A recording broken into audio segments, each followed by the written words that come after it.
Bitese ndakubona umeze neza. Amakuru yawe se ko ndi kumva hari ukuntu nyine bimeze. Ayiwe nyine urebye ibintu ntabwo ari sawa ariko kuba nkubonye ushobora gusanga bigiye kumera sawa ahubwo karibu kiriya. Ibiceri se bibura gute? None se uri mu kazi? Nyine ngende mu kazi niba ufite gahunda wambwira ahubwo se wininza di uri kubona ko nawe nyine hari ukuntu. Okay, ngaho mbwira nyine tudatinze mu magambo igiciro ubu ngubu bihagaze kuri angahe? Niba mwarurije cyangwa niba mwaragabanyije? Dore ko namwe wagira ngo sinzi ibyabateye. Okay, igiciro biterwa twumvikana bitewe nuko ubyifuza.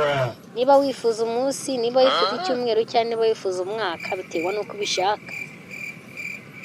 Ariko nyine n'amasaha naho nyine twareba cyangwa amezi. Nabyo nani bagiye kubikugura ushaka gusanga ukeneye kimwe muri ibyo. Ego ngo iki? Amasaha, umunsi, icyumweru, ukwezi, umwaka, urumva uri muzima? Nose urabona njye ndisatura cyangwa ndi ingurube? Oya sha abantu b'iyi minsi twarabimenye ushaka gusanga umeze nk'imashini ariko ukaba uri kwivugishwa gutya. Ngiye ngomba kubanza kukubaza details zose kugira ngo ntaza gutungura.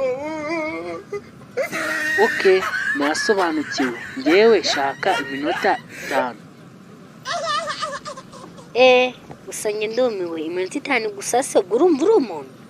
Okay, naribi uko niko uhagaze ariko nyine ibiciro ho iminota 5 ni 1,100.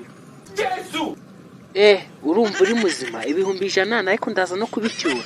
Wajya ugira ubwenge. 1,100 uzi ibintu birimo? 1,100 ukabivuga nta n'urusoni.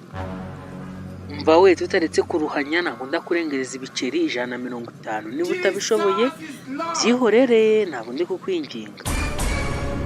Okay, gumana ubusa bwawe uzi ko ibiceri 150 bitabanguriza n'ipanya.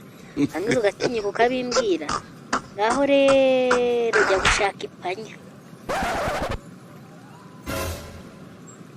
Okay, kwimye ibishyimbo abakuri inzu misuzi ntaribi nanjye reka nigendere.